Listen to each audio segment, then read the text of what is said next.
Have you ever wondered, how do people get ahead? How does someone like Elon Musk succeed where others have failed?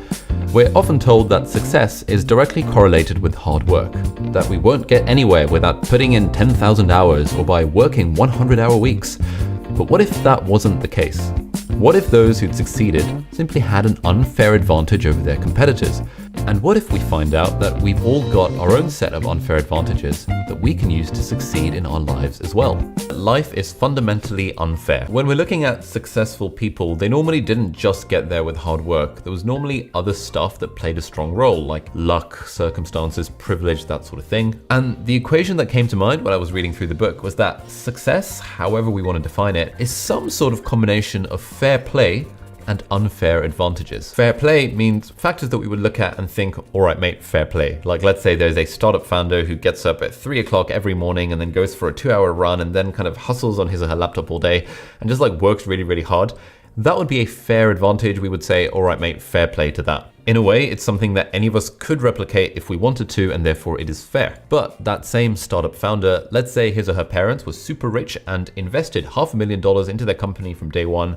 That would be an unfair advantage. It's an advantage that really helps the business, but something that the rest of us can't easily replicate. The unfair advantage is about distilling kind of one of the root causes of success that isn't spoken about. And that's essentially that life isn't a level playing field. Everybody has different strengths and weaknesses inherently. That's number one anyway. But number two, circumstances are different. So people have access to a network, to finance, or the right location, the right timing. As Hassan explained, unfair advantages aren't just about our strengths, they're also about our circumstances. Basically something that gives us a competitive edge, something that someone else can't easily replicate. And one of the main ideas of the book, which is why the subtitle is How You Already Have What It Takes to Succeed, these unfair advantages aren't just for people who are rich and famous, they are for everyone. We all have our own unfair advantages in our own ways. How do we find out what our unfair advantages are? Well, we can use the Miles framework. Where did the Miles framework come from? Is that something that you guys came up with? Yeah, something Ash actually initially came up with is the Miles framework. Yeah. Just breaking down into money, intelligence and insight, location and luck, education, expertise and status. So we developed into that. And then we thought, okay, where does mindset fit in? And then we thought, okay, this is all on a foundation of mindset. If you don't have the right mindset, you're just not going to get anywhere. Let's start with M, which stands for money. Let's take Evan Spiegel, the billionaire co-founder of Snapchat, who became the world's youngest self-made billionaire at just age 24. He grew up in a multi-million-dollar house in Los Angeles, attended expensive private schools, and had parents who were powerful and well-connected lawyers. This put him in unique circles and gave him access to tech entrepreneurs and CEOs that most people could never dream of accessing. Clearly, he had to put in the work and the ideas, but his example shows how money, prestige, and power can be a big unfair advantage. Secondly, the I stands for intelligence and insight. So let's take the Collison brothers, for example. They co-founded Stripe, which became a multi-billion-dollar payments processing company before either of them had turned 22.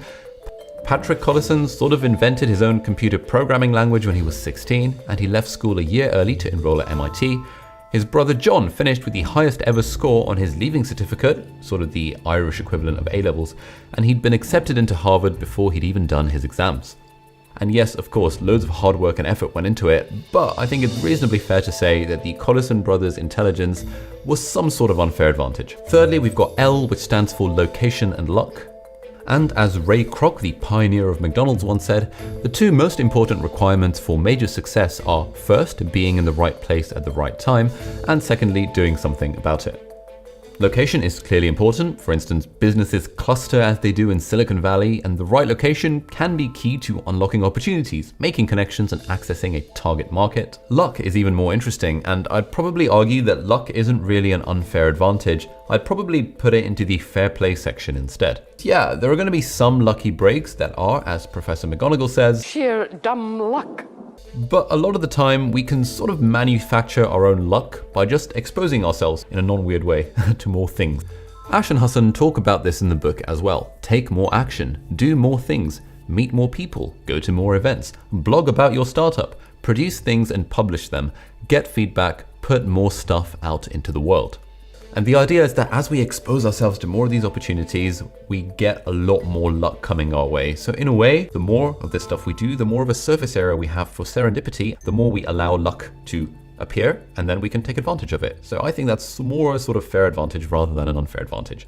Moving on, the E stands for education and expertise. Right, let's be honest. Having a fancy degree from a fancy university probably is an unfair advantage depending on what you're going for. Like, let's say hypothetically you wanted to start a YouTube channel aimed initially at medical students. If you happen to be a medical student at Cambridge University, which is famously a good university, you'd probably want to plug that wherever you could, because yeah, that's your unfair advantage. It's something that other people in that space can't replicate very easily, and therefore it becomes more interesting, more brandable. Beyond that, in the book, Ash and Hassan say that there are basically 3 benefits to a good education: knowledge, network, and signaling. But to be honest, for me and most of my friends, the majority of our medical knowledge comes from books and the internet, not from our fancy university degrees. When it comes to network, yeah, fair enough, being at university unlocks a certain type of network. But when it comes to signaling, like increasingly, especially in the startup world, people are caring less and less about where you went to university and much more about what you've been doing on the sides or what skills you can bring to the table. Our value, the unfair advantage doesn't necessarily come from the specific qualification that we've got, although it can, but more often than not these days, it's coming more from our expertise, and that is something that we can build on our own by learning in our own time. And education, it's not just something that's done to us until the age of 22. It's a lifelong endeavor that you can take online classes and stuff. Finally, we have S for status. And of course, status can be an unfair advantage. Elon Musk's status in the world is so high right now that if he starts any new company, it's guaranteed to be successful in some way, or at least everyone's going to hear about it, regardless of how ridiculous the name is. In the book, Ash and Hassan talk about how we can develop inner status, so things like confidence and self-esteem, and how this can help us if we don't have the outward status of people like Elon Musk. And to be honest, I fully agree with the thesis that, it's really important to develop confidence and self-esteem and all that stuff in ourselves. I just think it's a little bit contrived to put that under the status segment because, I don't know, I think it's more of a fair advantage. Like, anyone could gain more confidence and self-esteem and stuff if they put the effort into it. Therefore, I see that more as a fair advantage rather than as an unfair advantage that some people are just going to have. So the idea behind this Miles framework is that we can use the categories to help us figure out what our own unfair advantages are. But this stuff isn't just for people wanting to start a business or to be entrepreneurs. Going back to sort of our hypothetical audience of a first-year university student, what is the value in them understanding this idea of unfair advantages? Well, yeah, any career path that you want to take, you want to know what you're good at naturally. So there's this concept which is double down on your strengths. Yeah. Don't try and bring up necessarily from a career point of view or a business point of view, bring up your weaknesses. Yeah. Focus on your strengths, but in your personal life, focus on your weaknesses of where you can bring up your weaknesses. Oh. You need to know what is going to be the path that's least resistance for you. So to determine the path of least resistance, you kind of have to know where do you have an unfair advantage. What would you say to people who say that they don't have any unfair advantages? Everybody has unfair advantages. What might seem like a disadvantage, you can actually turn into an advantage.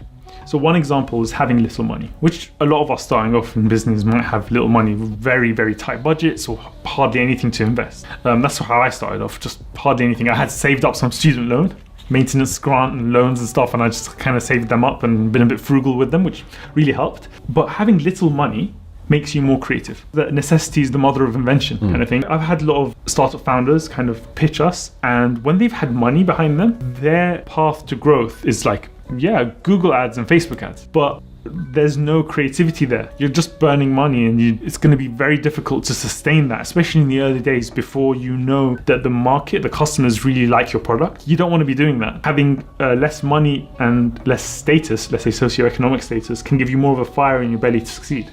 When we think about success, we can think about all the things that we don't have going for us. We can fixate on the privileges that we don't have, but when we do that, we blind ourselves to the unfair advantages, the competitive edge that we do have. We often don't appreciate that wherever we are, whatever stage of life we're in, we've got so much to be grateful for. As Ash and Hassan talk about in their book, it's not about focusing on the negatives. It's about knowing the realities and leveraging the unfair advantages that we do have to help us live our best lives. Thank you for watching.